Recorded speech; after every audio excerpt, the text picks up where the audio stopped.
Halo teman-teman, perkenalkan nama saya Petronella Nafurbenan. Di sini saya akan menjelaskan mengenai praktikum sesak nafas. Teman-teman pasti sudah pernah dengar. Ada pepatah mengatakan bahwa tak kenal maka tak sayang. Jadi, kita harus mengenal dulu apa itu sesak nafas.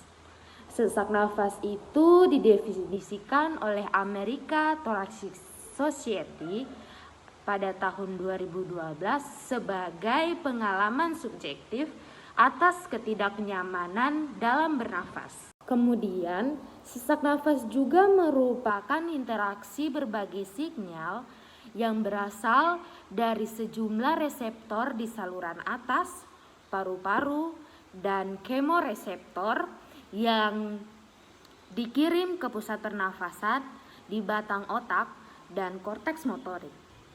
Selanjutnya, kira-kira penyebab sesak nafas itu apa saja ya? Penyebab sesak nafas itu secara garis besar dibagi atas dua, yaitu yang pertama intraparu dan ekstraparu. Kalau intraparu, maka penyebab sesak nafas itu berasal dari dalam paru itu sendiri. Sedangkan jika ekstraparu, maka penyebab sesak nafas itu berasal dari luar paru itu sendiri. Nah, contoh dari penyebab ekstraparu antara lain saat kita berolahraga atau dalam keadaan untuk ibu hamil, ada kelainan jantung, gangguan ginjal, ataupun gangguan psikis. Teman-teman sudah pada paham? Nah, sekian ya pengenalan kita mengenai sesak nafas. Materi selanjutnya akan dijelaskan oleh teman saya. Halo teman-teman, perkenalkan nama saya Mega Mustika Yusuf. Kali ini saya akan menjelaskan tentang alat-alat yang akan digunakan pada praktikum kali ini. Nah, di sini dalam praktikum ini kami menggunakan dua alat. Yang pertama stopwatch dan yang kedua adalah karet penutup hidung. Seperti yang tadi saya sampaikan, dalam praktikum kali ini kami menggunakan dua alat. Yang pertama stopwatch dan yang kedua adalah karet penutup hidung. Dalam praktikum ini, stopwatch digunakan untuk menghitung berapa lama OP dapat menahan napas dalam keadaan hidung yang tertutup, atau untuk menghitung berapa lama waktu yang dibutuhkan OP dalam mencapai breaking point. Sedangkan dalam praktikum ini, karet penutup hidung digunakan untuk menutup lubang hidung dari OP. Dalam praktikum ini menggunakan 3 ukuran karet penutup hidung. Yang pertama 3 mm, yang kedua 4 mm, dan yang ketiga 5 mm. Sekian dari penjelasan saya, terima kasih. Perkenalkan, nama saya Widya Brigita Baso. Di sini saya akan mempraktekkan tata kerja dari sesak nafas, di mana sesak nafas itu sendiri dapat terjadi karena kesulitan bernafas. Di sini saya menggunakan karet penutup hidung dalam percobaan yang memiliki 3 bentuk, yaitu 3 mm, 4 mm, dan 5 mm, yang akan digunakan pada 3 orang percobaan yang tidak memiliki kontraindikasi, sehingga percobaan ini aman dilakukan pada orang tersebut. Percobaan pertama dilakukan pada penutup hidung bentuk 3 mm. Pasang karet penutup hidung pada salah satu hidung orang percobaan. Tutuplah lubang hidung lainnya sehingga udara harus mengalir melalui hidung dengan penutup hidung. Saya menggunakan stopwatch untuk mengetahui lama orang percobaan bernafas melalui karet penutup hidung. Di sini saya meminta orang percobaan untuk terus bernafas sampai nafas terasa menjadi sangat sesak dan tidak sanggup lagi bernafas menggunakan karet penutup hidung tersebut. Maksimalnya adalah 5 menit. Di sini durasi yang saya peroleh adalah 1 menit 23 detik. Berikutnya, percobaan kedua dilakukan pada penutup hidung bentuk 4 mm. Langkah percobaan ini sama dengan percobaan sebelumnya. dan saya menggunakan stopwatch untuk mengetahui lama orang percobaan bernafas melalui karet penutup hidung. Dan di sini saya meminta orang percobaan untuk terus-menerus bernafas sampai terasa menjadi sesak dan tidak sanggup lagi untuk bernafas menggunakan karet penutup hidung.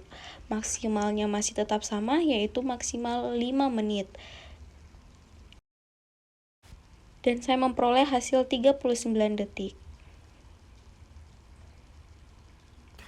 Percobaan ketiga atau terakhir dilakukan pada penutup hidung bentuk 5 mm. Langkah percobaan ini sama dengan percobaan sebelumnya. Stopwatch untuk mengetahui lama orang percobaan bernafas melalui karet penutup hidung. Di sini saya meminta orang percobaan untuk terus bernafas sampai menafas terasa menjadi sangat sesak. Dan waktu yang saya dapat adalah 12 detik. Perkenalkan, nama saya Grevilia Pedai. Di sini saya akan menjawab pertanyaan nomor 1 mengenai penyakit apa saja yang termasuk dalam penyakit paru obstruktif kronik atau PPOK. Nah, sebelum itu kita harus mengetahui dulu apa pengertian dari PPOK. Nah, PPOK sendiri adalah penyakit yang ditandai dengan adanya hambatan aliran udara di saluran nafas yang bersifat progresif, yaitu semakin lama kondisinya akan semakin memburuk, dan juga bersifat irreversibel atau non-reversibel, yaitu di mana keluhan yang dirasakan pasien akan tetap dikarenakan kerusakan pada bronkus maupun alveolusnya tetap, atau penyumbatan jalan nafasnya tidak akan kembali seperti semula. Kemudian bersifat reversibel parsial, yaitu sumbatan jalan nafasnya akan kembali tapi hanya sebagian, dan serta adanya respon inflamasi paru terhadap partikel atau gas yang berbahaya. Kemudian PPOK juga merupakan sebuah kelompok penyakit dengan gejala klinis berupa bronkitis kronik dan emfisema. Atau pada kedua kondisi atau penyakit inilah yang biasanya paling sering berkembang menjadi PPOK. Dan ada juga banyak orang yang mengidap dua penyakit tersebut dan juga disertai dengan asma.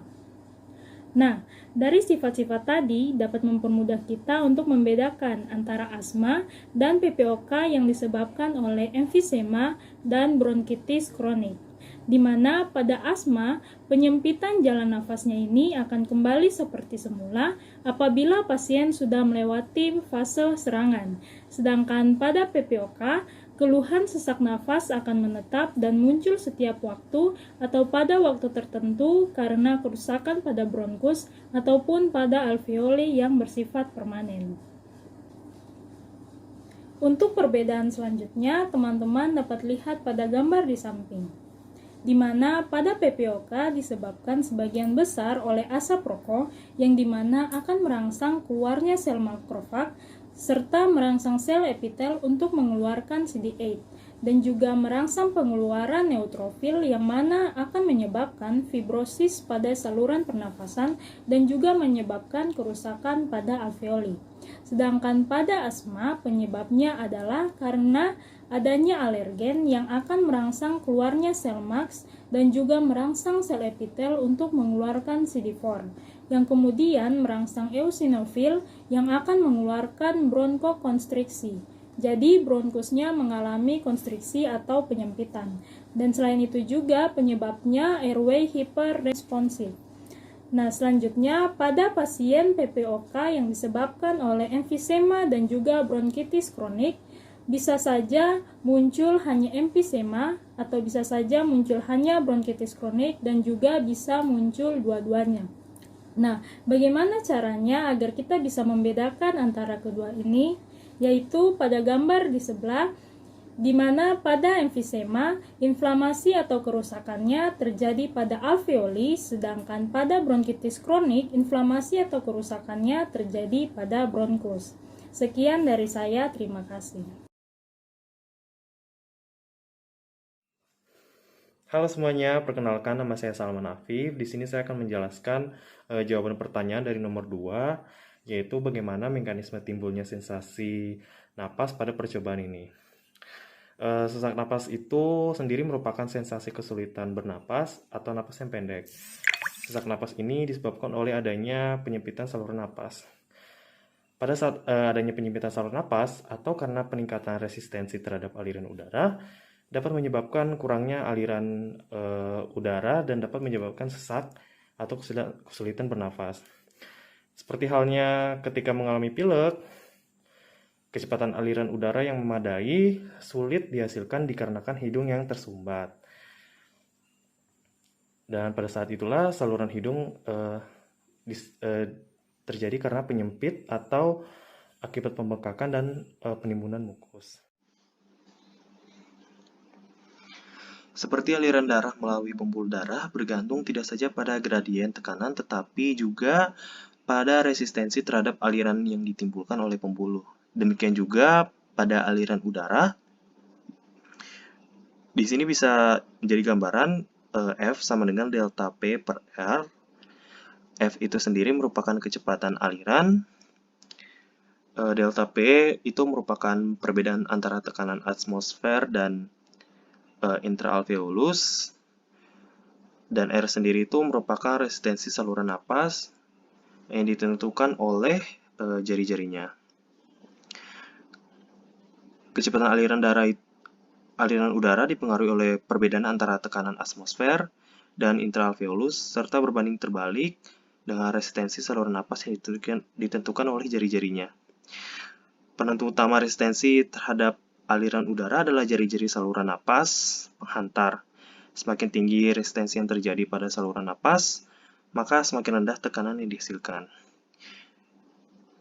Jadi, jika tekanan yang dihasilkannya rendah, maka tidak dapat terjadinya pasokan aliran udara yang dibutuhkan. Perkenalkan, nama saya Nur Rahma dan rekan saya Mega Tilik Mayor. Nah, di sini kami akan menjawab pertanyaan nomor 3 dengan soal mengapa terjadi perbedaan kecepatan timbulnya sensasi sesak napas pada ketiga karet penutup hidung tersebut.